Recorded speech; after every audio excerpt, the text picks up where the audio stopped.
Virus Africa में humans के अंदर आया तो ये बॉडी में आने के बाद दो क्लेड्स में डाइवर्ज हुआ, क्लेड 1 और क्लेड 2, जिसमें से क्लेड 1 जो कि मेनली नाइजीरिया एक अफ्रीकन कंट्रीज में ही पाया गया था। 2 सालों में ह्यूमन बॉडी में रहकर इस वायरस ने अपने आप को म्यूटेट कर लिया और एक नया strain clade 1b mpox virus develop हुआ। ये एम्पॉक्स वायरल डिसीज एक नया पेंडेमिक बन सकती है। Mpox disease risk in India means mpox disease से भारत को कितना खतरा है। रिसेंटली डब्ल्यूएचओ ने अफ्रीका में डेमोक्रेटिक रिपब्लिक ऑफ कॉन्गो और आसपास की नेबरिंग कंट्रीज में एमपॉक्स के बढ़ते हुए केसेस को देखकर इस डिसीज को एक public health emergency of international concern declare कर दिया है। मीन्स ये डिसीज तेजी से स्प्रेड हो रही है और हमें प्रिकॉशंस लेने की जरूरत है।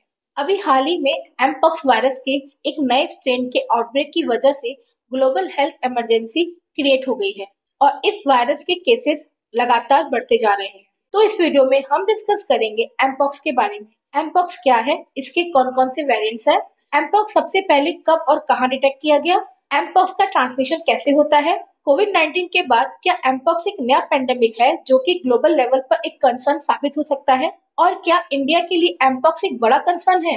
Hi everyone, my name is Pooja Gupta. आप सबका स्वागत है मेरे चैनल माय सिविल सर्विसेज में। अगर ये वीडियो आपको अच्छा लगे तो इस वीडियो को लाइक करिए, शेयर करिए और मेरे चैनल माय सिविल सर्विसेज को सब्सक्राइब करिए। तो चलिए शुरू करते हैं। तो हमारा फर्स्ट पॉइंट है, व्हाट इज एमपॉक्स। एमपॉक्स, जिसे मंकी पॉक्स भी कहते हैं, एक वायरल जूनोटिक डिसीज है। जूनोटिक डिसीज का मतलब होता है कि वो डिसीज जो ह्यूमन को एनिमल्स के कांटेक्ट में आने पर ट्रांसमिट होती है। ये एमपॉक्स मंकी पॉक्स वायरस की वजह से होता है, जो कि ऑर्थोपॉक्स वायरस जीनस का एक मेंबर है। क्योंकि ये वायरस सबसे पहले एक मंकी में डिटेक्ट हुआ था और ये बॉडी पर पॉक्स लाइक डिसीज, जिसे म्यूकोसल लेसेंस भी कहते हैं, कॉज करता है, जैसा कि चिकन पॉक्स में होता है। इसलिए इसे मंकी पॉक्स डिसीज कहा जाता है। बट इसका नाम मंकी पॉक्स से चेंज करके एमपॉक्स कर दिया गया है, क्योंकि ये मंकीज के अलावा दूसरे एनिमल से भी स्प्रेड हो सकता है। एमपॉक्स वायरस एक डबल स्टैंडर्ड डीएनए वायरस है, जिसका जेनेटिक मटेरियल डीएनए से बना होता है। अगर हम कोरोना वायरस की बात करें तो वो एक आरएनए वायरस था, जिसका जेनेटिक मटेरियल आरएनए से बना था। सेकेंड पॉइंट है, natural host of mpox virus. Actually ये अभी तक क्लियर नहीं है कि एमपॉक्स वायरस का नेचुरल होस्ट कौन है, बट ये वायरस कुछ एनिमल्स जैसे कि मंकीज, एप्स, रैबिट्स और variety of rodents like rats, squirrel, mice, इन सबसे स्प्रेड होता है।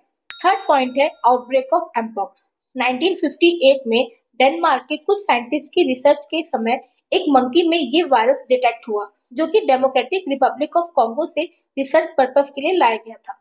उसके बाद 1970 में डेमोक्रेटिक रिपब्लिक ऑफ कॉन्गो में ह्यूमंस में ये वायरस रिपोर्ट किया गया, क्योंकि वहां के लोग कंटिन्यूअसली इन्फेक्टेड मंकीज के कांटेक्ट में थे।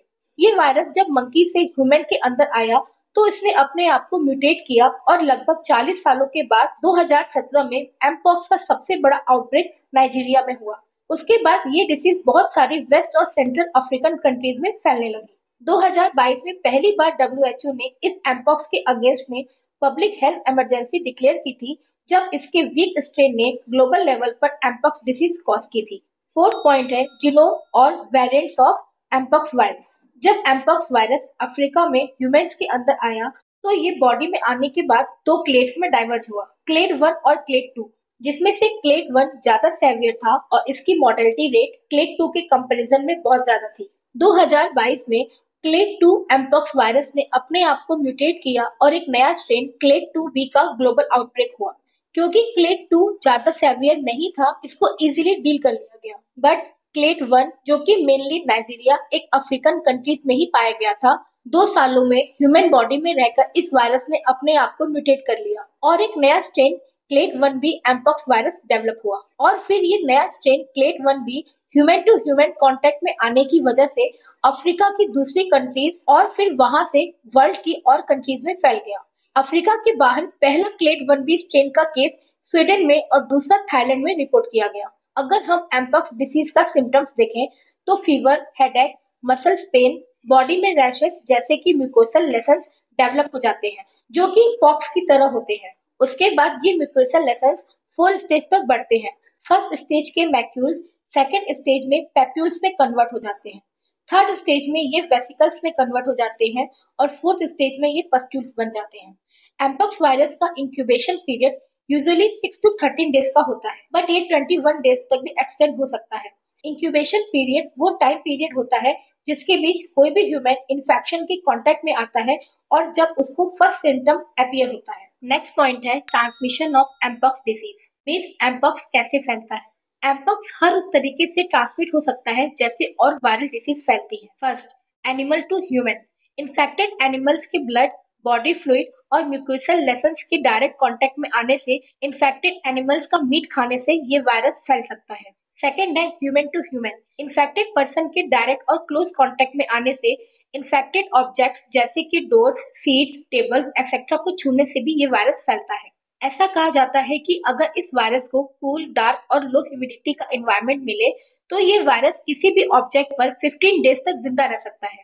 किसी भी इन्फेक्टेड एनिमल और ह्यूमन के कांटेक्ट में आने से ही और किसी भी इन्फेक्टेड ऑब्जेक्ट्स को छूने से ही ये वायरस बॉडी में एंटर कर जाता है और बॉडी को इन्फेक्ट कर देता है। इस वायरस से ज्यादातर उन लोगों को खतरा है जिनकी इम्यूनिटी बहुत वीक होती है, जैसे कि child, senior citizen, pregnant women etcetera. Pregnant women के केस में मदर से चाइल्ड को डिसीज होने का खतरा भी हो सकता है। थर्ड है इनऑक्यूलेशन और via placenta. Inoculation means vaccine induced disease. कभी कभी वैक्सीन में वीक वायरस यूज किए जाते हैं जिससे बॉडी में उन डिसीज के अगेंस्ट में एंटीबॉडीज डेवलप हो जाए। इन वैक्सीन की वजह से भी कभी कभी वायरल इन्फेक्शन हो जाता है। प्लेसेंटा मीन्स प्रेग्नेंट वुमेन से चाइल्ड को ये वायरल इन्फेक्शन होने का खतरा होता है। नेक्स्ट पॉइंट है एम्पॉक्स अ ग्लोबल कंसर्न। क्या ये एम्पॉक्स वायरल डिसीज एक नया पेंडेमिक बन सकती है? अभी तक ये डिसीज सिर्फ अफ्रीकन कॉन्टिनेंट के डेमोक्रेटिक रिपब्लिक ऑफ कॉन्गो में ही रिपोर्ट होती थी, बट अब ये अफ्रीका कॉन्टिनेंट की दूसरी कंट्रीज जैसे कि Uganda, Rwanda, Burundi, Kenya etcetera में भी रिपोर्ट हो रही है। इसके साथ ही दूसरे कॉन्टिनेंट्स जैसे कि यूरोप और एशिया में भी ये डिसीज बहुत तेजी से स्प्रेड हो रही है। एशिया में हमारे पड़ोसी देश पाकिस्तान, फिलीपाइन, थाईलैंड इन सब जगहों से भी केसेस रिपोर्ट हो रहे हैं। 2024 में अप्रॉक्स 20,000 से ज्यादा केस रिपोर्ट हो चुके हैं और जिनमें 600 से ज्यादा डेथ हो चुकी है। इसीलिए डब्ल्यूएचओ ने इस डिसीज को public health emergency of international concern declare कर दिया है। मीन्स ये एक नया पेंडेमिक बन सकती है, जो कि एक बहुत बड़ा कंसर्न है। अब हमारा नेक्स्ट पॉइंट है mpox disease risk in India. Means mpox disease से भारत को कितना खतरा है। इस वीडियो को रिकॉर्ड करते वक्त इंडिया में एक भी एम्पॉक्स केस रिपोर्ट नहीं हुआ है, पर क्योंकि हमारे पड़ोसी देश पाकिस्तान और कुछ एशियन कंट्रीज तक ये वायरस पहुंच चुका है तो हमें प्रिकॉशंस लेने की जरूरत है। According to doctors and experts, क्योंकि इंडिया में एम्पॉक्स इन्फेक्शन का रिस्क बहुत लो है, इसलिए ज्यादा पैनिक होने की जरूरत नहीं है। बट फिर भी ये वायरल डिसीज एक ग्लोबल हेल्थ कंसर्न बनी हुई है, इसलिए हमें प्रिकॉशनरी मेजर्स अपनाने की जरूरत है। तो इस तरीके से हमें एम्पॉक्स डिसीज से बचने के लिए हर वो प्रिकॉशनरी मेजर अपनाने चाहिए जो कि कोविड-19 के समय डब्ल्यूएचओ और हेल्थ मिनिस्ट्री के द्वारा सजेस्ट किए गए थे। अगर किसी पर्सन में एम्पॉक्स डिसीज के सिम्टम्स दिख रहे हैं तो उसे तुरंत डॉक्टर से संपर्क करना चाहिए और अपने आप को आइसोलेट करना चाहिए जिससे कि ये डिसीज आगे ना फैल सके। तो आपकी एम्पॉक्स डिसीज पर क्या राय है कमेंट करके जरूर बताइए। तो मिलते हैं नेक्स्ट वीडियो में नेक्स्ट टॉपिक के साथ। तब तक के लिए खुश रहिए, स्वस्थ रहिए। Thank you.